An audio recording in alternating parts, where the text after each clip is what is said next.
tetapi nanti kalau sudah jernih insya Allah bisa lebih dipahami. Lanjut berikutnya bagaimana cara menegur adik supaya beribadah? Sayang sekali dia baik soal bersedekah kepada siapapun tapi ibadahnya enggak, mungkin sholatnya mungkin. Gimana? Bagaimana cara menegur adik supaya beribadah? Sayang sekali kalau untuk bersedekah beliau ke siapapun sanggup gitu, tapi untuk ibadah. Nah, kata menegur ini rada-rada posisi kitanya udah naik nih. Harusnya bukan menegur, bagaimana membantu adik. Ya, kalau menegur berarti kita kan sudah di atas ya. Nah, itu sudah mulai tidak enak suasana itu. Bagaimana menasehati adik itu juga sudah di atas kita nih. Yang bagus itu bagaimana membantu adik saya, padahal adik ini sudah rajin sedekah, akan bisa lebih sempurna kalau sholatnya bisa. Nah, kalau kita sudah memposisikan membantu, hati kita sudah lunak. Begini, tapi kan sholat itu wajib, benar ya, dan dosa meninggalkan sholat itu. Tetapi orang meninggalkan sholat itu macam-macam. Ada yang belum tahu sama sekali, ada yang sudah tahu tapi malas, ada yang sudah tahu tapi dia mengingkari. Beda-beda orang tidak sholat itu ya, dan jatuhnya juga beda-beda hukumnya. Ada yang tidak ada tuh sholat, nah itu sudah keluar dari Islam. Tapi saya malas, itu dosa besar ya. Nah, posisi kita itu membantu. Mungkin dibantunya itu dengan kita menjadi orang yang dipercaya oleh beliau. Jadi kitanya jangan tiap ketemu sholat, udah sholat belum? Buat apa sedekah kalau nggak sholat? Nggak ada gunanya, nggak dicatat. Sholat udah enak. Jadi pas lihat kita teh udah enak bawaannya, karena udah menyerang. Kalau boleh begini, 3 saya aman bagimu, saya menyenangkan bagimu, saya bermanfaat bagimu.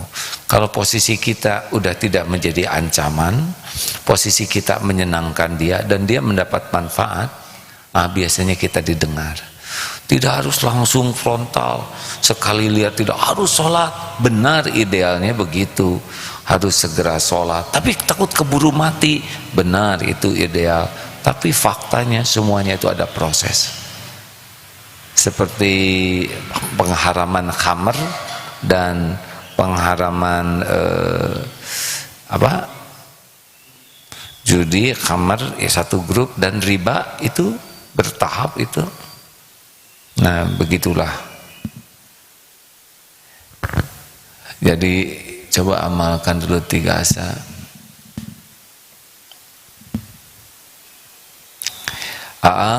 Kalau hak sebagai karyawan mendapatkan komisi, bonus, pencapaian kerja tapi ditahan-tahan sama atasan, apa itu termasuk zolim? Oh, kalau sudah haknya lalu ditahan, zolim, jelas ya. Seperti gaji udah waktunya diberikan tapi ditahan dengan sengaja, zolim. Karena zolim itu adalah menempatkan sesuatu tidak pada tempatnya, tempat waktunya dia sudah dapat, zolim itu. Apakah wajib ditagih ke atasan, manajemen? Kadang-kadang suka bikin gak ikhlas kerja kalau hak belum diberikan padahal kerjaan makin banyak. Saya takut juga dibilang, oh gak bersyukur. Kita syukur dengan yang ada. Jadi lihatnya begini, jangan pakai emosi. Saya ingin bantu supaya atasan saya tidak zalim. Karena kepada kezaliman itu kan ada 2, tolong orang yang dizalimin dan tolong juga orang yang berbuat zalim. Bagaimana nolong orang yang berbuat zalim? Ya cegah supaya dia tidak zalim. Tapi kitanya nggak usah pakai emosi, jadi bantu aja. Kalau kita syukuri dengan yang ada sambil, Pak maaf sudah waktunya, kan mungkin ini akan lebih berkah bagi perusahaan ini. Nah, diingatkan, tapi dijawab, iya saya juga sudah tahu sudah waktunya, yang belum itu belum ada uangnya. Nah, ada juga begitu ya. Situasi begini memang harus benar-benar bijaksana. Lanjut. Baik Kak, ini dari Instagram Kak. Assalamualaikum Kak, bagaimana cara supaya doa kita terkabul? Padahal saya melaksanakan sholat tahajud, sholat taubat, sholat hajat setiap hari. Wah, ini pertanyaan bagus, dilengkapi dengan penjelasan yang Angkat diri Kak. Gimana ini? Saya udah tahajud, saya sholat duha, saya saum, saya one day one juice, tapi kok belum terkabul juga? Pertanyaannya sederhana, sholatnya khusyuk tidak? Siapa menjerumuskan gitu, karena jadi saya yang dimarahin. Jangan nanya itu, yang lain nanyanya. Ya kita kadang udah ujub dengan sholat, padahal sholat kita belum tentu bagus. Kita baru ritual fisik, hati enggak ingat. Yang kedua, kita juga suka lupa, bersama dengan menguatnya ibadah, maksiat kita jalan terus enggak?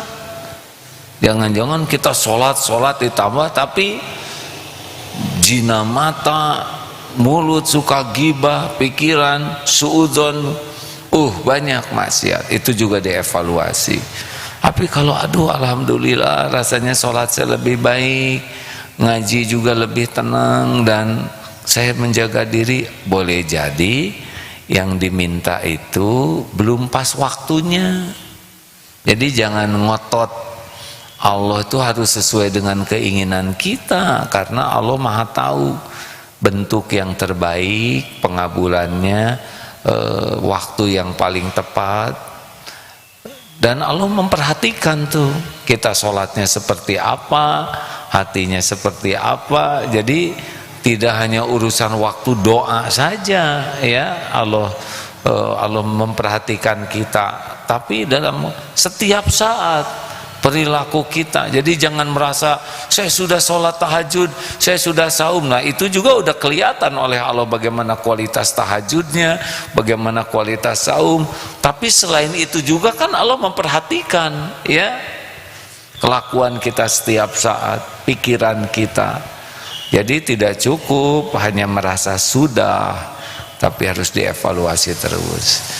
Nanti gimana? Allah udah tahu lah kapan waktu yang paling baik, bentuk yang paling baik. Pokoknya kita ibadah aja yang bagus, akhlak berusaha bagus, gak kemana-mana kok. Semuanya ada waktunya insya Allah. Terakhir, ya